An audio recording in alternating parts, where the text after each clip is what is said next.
So cooling system practical rubric. The first one, cooling flow direction.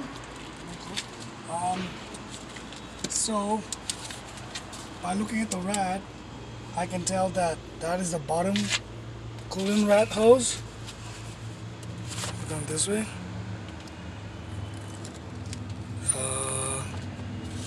Over there. And on this side, we have the, oh my god, this is so hard. We have the upper coolant rat hose. So I can tell that it's flowing from that side out of the engine, going through the radiators and going back to the reservoir, which is here. So the next one is thermostat. The thermostat is right, oh my god, right in there, and I got a bit of leaks. Next to it is the water pump.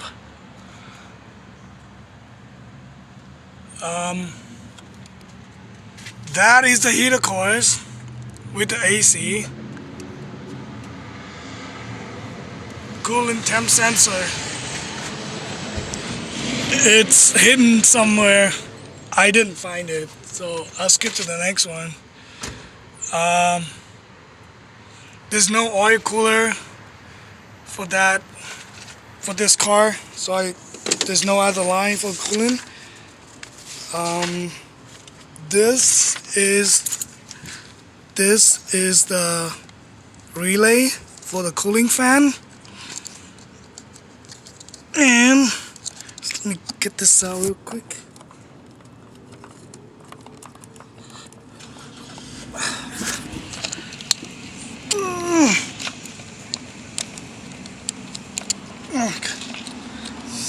Tight.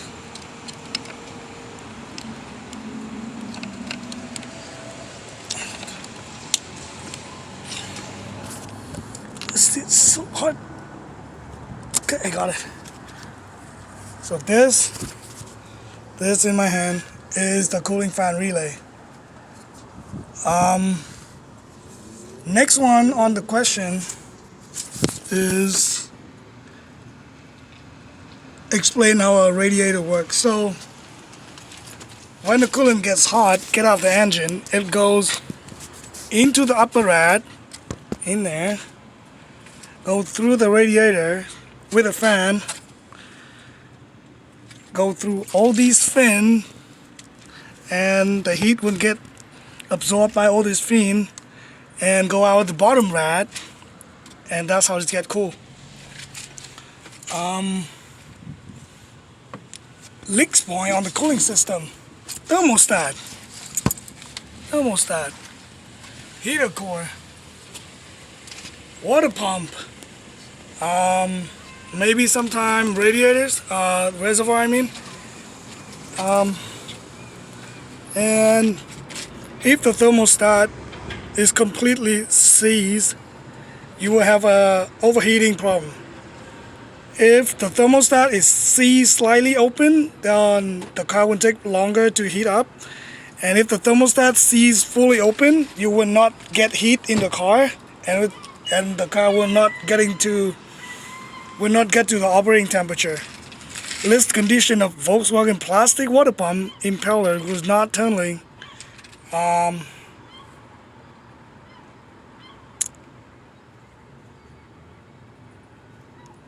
I'm guessing maybe the belt is slipping. Yeah, that's the only thing I think of. Bypass the cooling relay fan to turn on. So on here, it got 4 pin. 30 is the battery positive terminal, and this one is the coil. This one is a diode, which only let the current go one way. this is the resistor.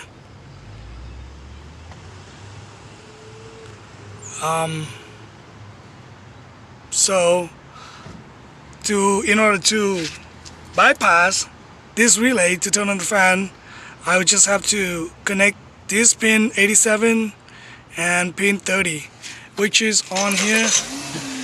On here is 37. I mean 87. Oh my god, my camera is not working right. So you can see that one is 87 and this one is 30. So I just have to bypass, make a wire jump from here to this pin, and I can turn on the fan.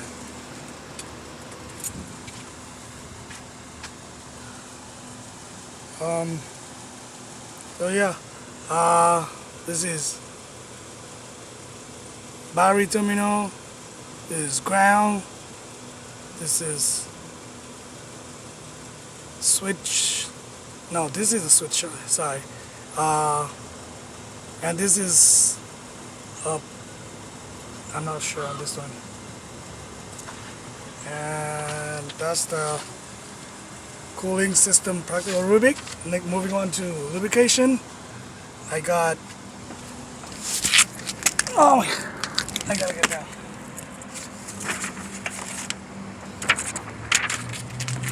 I got right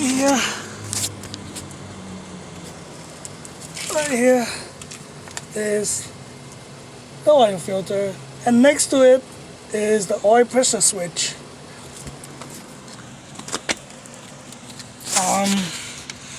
On this car, it does not have an oil cooler. The PCV valves is underneath this intake manifold, so I can't take that off. The next one is explain the need and operation of the pressure relief device in oil pump. So what it does is when the engine RPM goes higher, if we don't have that pressure relief valve, there's more oil there will be more oil, there will be more oil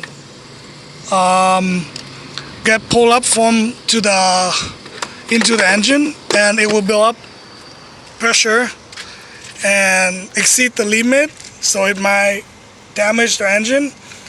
And with that, we can control the oil pressure. So how it works is, I know how to turn my timer off, switch back, but how it works is there's a preloaded spring inside the switch. Preloaded spring in the pump, and when that pressures is meet or over limit, that spring will be pushed down and open up a path that let the oil drain back to the oil pan. Procedure to test oil test light. I don't know about this one. Yeah.